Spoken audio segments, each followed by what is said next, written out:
L'épisode continue avec Simran dit à Suki. Maman, voilà, j'ai préparé vos médicaments, de la nourriture et des bouteilles d'eau. Tout est là-dedans.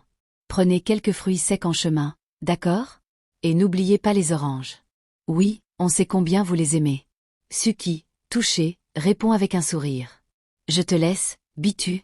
Siddharth, prends bien soin de toi. Alors que Suki s'apprête à partir, Roshni arrive précipitamment et dit, déterminé. Grand-mère n'ira nulle part. Kurana, surpris, s'interroge. Que veux-tu dire par là? Roshni reprend. Je suis d'accord qu'elle aurait dû quitter Mumbai si elle avait vraiment eu une allergie causée par la pollution. Kritika nous avait aussi dit que c'était à cause de ça. Le docteur a même mentionné cette possibilité. Mais je viens de découvrir quelque chose qui prouve que ce n'était pas le cas. Elle tend alors une feuille de plante à Suki. Suki la regarde, choquée. Je n'y crois pas. Ces feuilles provoquent des démangeaisons. Mais, où as-tu trouvé cela? Roshni, avec un regard de défi. Elles étaient dans votre chambre. Quelqu'un les a placées là, délibérément. Ce n'est pas un hasard. Et ce n'est pas tout. Il y avait aussi des résidus de ces feuilles sur l'une de vos serviettes. Kurana, furieux, lance. Je crois que c'est l'un de nos serviteurs. Je vais lui donner une leçon. Mais Roshni l'arrête. Ce n'est pas nécessaire. Nous savons très bien ce qui s'est passé. Siddharth intervient alors, curieux. Non, en fait. Papa voudrait savoir comment tu as découvert tout ça. Roshni explique calmement. J'avais des doutes depuis un moment. Kritika nous avait raconté l'histoire de son amie qui avait eu des boutons après être entrée en contact avec certaines feuilles. Une de mes amies a vécu la même chose. J'ai pensé que cela pouvait être aussi ce qui était arrivé à grand-mère. Puis elle se tourne vers Suki, rassurante. L'important, c'est que vous alliez bien. Ce n'est pas dû à la pollution, alors vous pouvez rester ici, avec nous. Vous n'avez plus besoin de partir. Suki, émue aux larmes, lui répond. Je te l'avais dit, non? Il n'y a personne comme ma Roshni. Allez, plus besoin de partir. Simran, ma fille, pourrais-tu ramener ma valise dans ma chambre? Et des fruits aussi. On va en profiter pour faire du jus. Elle prend Siddharth par le bras, avec un sourire radieux. Allez, fiston, partons. Mais alors que Kritika s'éclipse discrètement, Roshni se place sur son chemin, résolue. Kritika, irritée, lui lance. Et c'était quoi, ça, Roshni? Roshni lui prend la main avec un regard perçant. Attends. Je remarque que tu as des boutons, toi aussi. Dis-moi, est-ce que c'est parce que tu as été en contact avec ces feuilles? Ou est-ce toi qui les as placées dans la serviette de grand-mère? Ne t'inquiète pas, je ne te soupçonne pas. Je sais que c'est toi. Elle ajoute, avec une douceur menaçante. Je serai toujours là pour protéger ma famille. À chaque fois que tu essaieras de leur nuire, je me mettrai en travers de ton chemin. Ne crois surtout pas que si j'ai menti à tout le monde, c'était pour te sauver. Je l'ai fait pour ne pas blesser mes beaux-parents. Mais sache que tu peux encore changer, Kritika. Sinon, ça pourrait mal finir. Siddharth, qui observe la scène, murmure avec admiration. Tu as été incroyable, Roshni. Je suis fière de toi. Tu as fait ce qu'il fallait pour la mettre en garde. Je commence vraiment à croire que tu pourrais la persuader de changer. Nous nous sommes trouvés, et c'était le coup de foudre. Je suis si heureux de voir que tu es aussi maligne que moi. De l'autre côté, Kessa entre dans le salon, intrigué, et demande. Que se passe-t-il? Que faites-vous ici? Shiv, visiblement inquiet, demande. Kessa, où est Durga? Kessa répond en haussant les épaules. Je n'en ai pas la moindre idée. Je viens juste de l'usine. Qu'est-ce qu'il y a? Kana, de plus en plus anxieuse, interrompt. Pourquoi? Durga n'est pas là.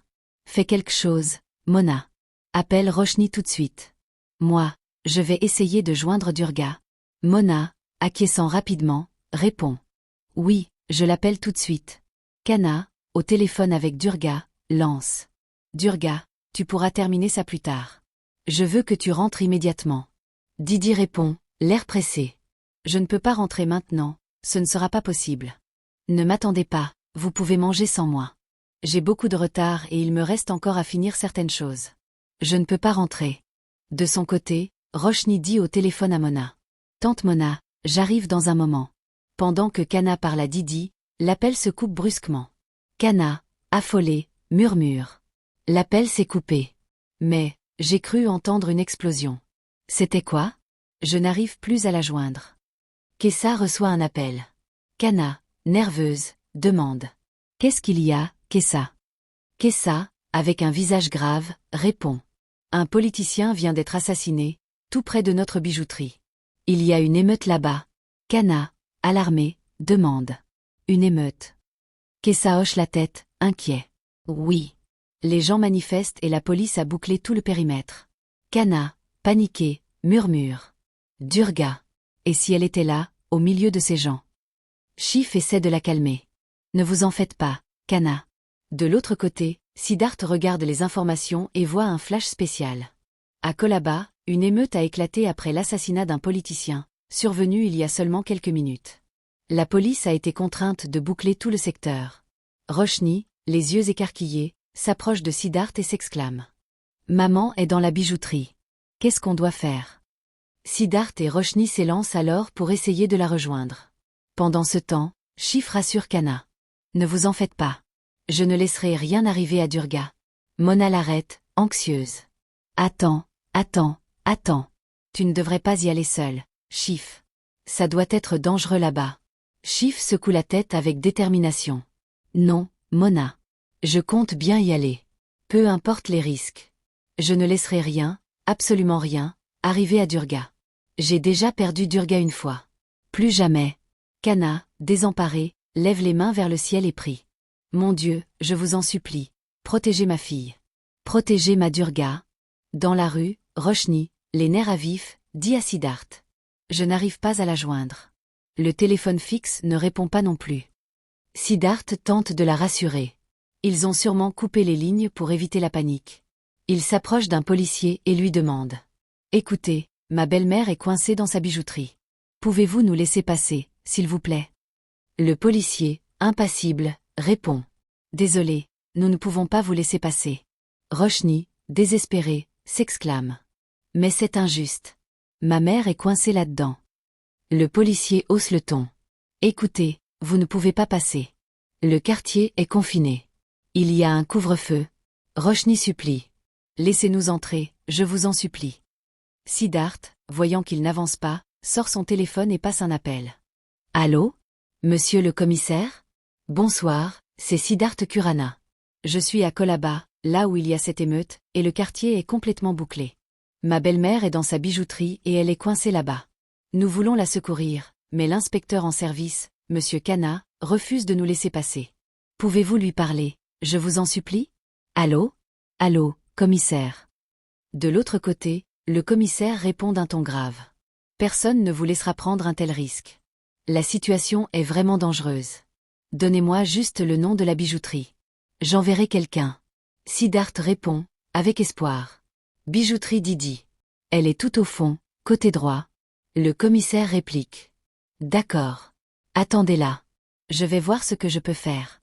Mais l'appel se coupe, laissant Siddharth et Roshni dans une attente angoissante. De l'autre côté, Kana, le visage rempli d'inquiétude, murmure. Si cet homme n'avait pas fait irruption dans sa vie, ma Durga serait déjà rentrée. Elle est restée au bureau pour l'éviter. Et regardez maintenant. Kessa, tentant de dire quelque chose, intervient. C'est justement ce que je disais. Kana, hors d'elle, rétorque. Peux-tu te taire, Kessa? Laisse-moi te dire une chose. Vous êtes tous responsables. Vous avez tous conspiré pour permettre à Shiv de rester ici. Si quelque chose arrive à Durga, je vous en tiendrai pour responsable. Yash, sentant la tension, demande. Et Roshni? Où est-elle? Mona répond avec calme. Roshni et Siddharth sont partis à la bijouterie pour ramener Durga. Yash, anxieux, répond. Mais le quartier est encore dangereux, belle maman. L'émeute est toujours en cours. Kessa insiste. C'est ce que je disais. Shiv est parti, persuadé qu'il pourrait ramener Durga sans problème. Mona, agacée par ses propos, réplique. Il a perdu la tête, tu devrais te taire, Kessa. Tu dis vraiment n'importe quoi. Shiv s'inquiète pour Durga, c'est pour ça qu'il est parti la chercher. Kana, irrité, coupe court. Ferme-la, Mona, et arrête de défendre ton frère. Depuis quand aime-t-il autant Durga? Il croit pouvoir revenir après tout ce qu'il a fait et qu'elle va simplement l'accepter? Si Durga mène une vie si difficile aujourd'hui, c'est à cause de lui. Shiv n'a jamais pris ses responsabilités. Il finit toujours par fuir. Et je suis sûr qu'il s'enfuit encore cette fois. De l'autre côté, Siddharth, stressé, dit à Roshni. Mon Dieu, Roshni, ça va bientôt faire 1 heure et... Il aperçoit Chif de l'autre côté de la rue. Prenant la main de Roshni, il lui murmure. Écoute, Roshni, fais-moi confiance et suis-moi. Ils avancent, mais sont stoppés par la police. Roshni, frustré, murmure à Siddharth. Mais qu'est-ce que tu fais, Siddharth? On est venu pour sauver maman, et maintenant on se retrouve coincé. Siddharth lui fait signe de se calmer et lui montre discrètement Chif de l'autre côté de la rue. Regarde, Roshni, je l'ai aperçu depuis un moment. Nous avons détourné l'attention de la police pour lui permettre d'entrer sans être remarqué et aller secourir ta mère. Fais-moi confiance, tout va bien.